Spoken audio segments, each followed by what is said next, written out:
Magandang araw mga bata at mga kapatid. Ang ikukwento ko po sa inyo ngayon ay si Nuestra Señora de Guia o Our Lady of Guidance sa Ingles.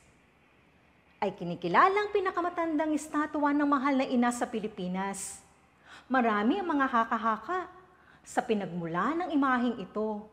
May nagsasabing mula ito sa paglalayag ni Ferdinand Magellan, mga negosyanteng inchik. At ilan naman nagsabi na bago pa man si Magellan ay nadala na ito ng Pransiskanong misyonero na si Blessed Odoric ng Pordenone na nagsagawa ng misyon sa Bolinao noong 1324.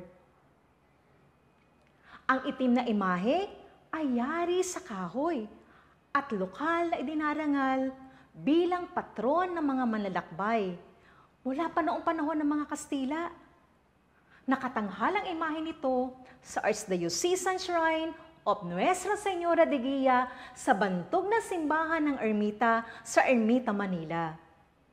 Ayon nga sa Anales de la Catedral de Manila, ang mga tauhan ni Miguel Lopez de Legazpi ay nakatagpo ng grupo ng mga katutubo na sumasamba sa isang babaeng imahe na nasa lambak ng mga pandan. Sa kalaunan, kinilala ito na imahe ng Birheng Maria sa dalampasigan ng Ermita. Katulad ng nabanggit ko kanina, mga kapatid, mga bata, maraming haka-haka kung paano ito nakarating sa bansa natin. Ngunit isa lang ang sigurado tayo at nagkasundo ang mga historians na ang imaheng ito ang pinakamatanda o lumang imahe ng mahal na ina sa Pilipinas.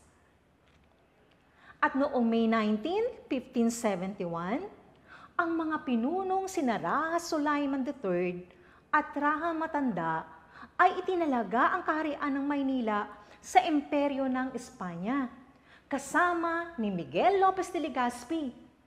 Inilaan ang lungsod kila Saint Pudenciana at Our Lady of Guidance. At noong 1578, naglabas si Haring Philip II ng Espanya ng isang mando na humihiling na ang Our Lady of Guidance ay italagang patron ng Maynila, the titular city patroness. Ang estatwa ay unang lalagak sa Manila Cathedral, Intramuros, Maynila hanggang 1606, na ang unang compound ng parokya ay itinayo sa lugar ng kasalukuyang dambana. Ang De Guia ay naging patroness ng mga marino. Ayon sa mga kwento, bago ang pagdating ng isang galyon sa pangangalakal, ang mga namumuhunan ay hahawak ng nobena upang gabayan at bantayan ang mga barko ng mga mangangalakal na ligtas sa daungan at maiwasan ang pagkakaantala ng pagpapadala. At dahil sa malapit ng simbahan sa Embahada ng Estados Unidos, madalas na bisitahin ng mga lokal na nagpepetisyon sa mahal na ina para sa kaligtasan sa paglalakbay sa ibang bansa. Siya rin ang itinuturing na patron ng lahat ng mga overseas Filipino workers. Sa daang siglo, ipinagpatuloy ng Birhen ng De Guia ang kanyang makainang gabay sa pamamagitan ng mga himalang ginawa niya sa kanyang mga deboto. Sa pagkakadiskubre sa kanyang imahe, formal niyang pinasimulan ang Kristyanisasyon ng Maynila at ng iba pang bahagi ng bansa.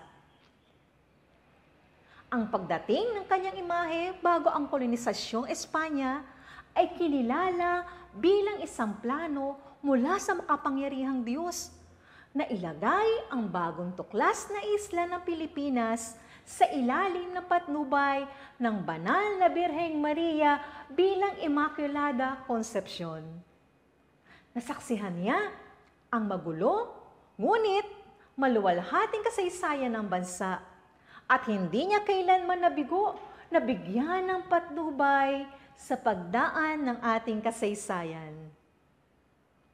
Kaya mga bata, mga kapatid, samahan niyo akong manalangin sa ating mahal na ina.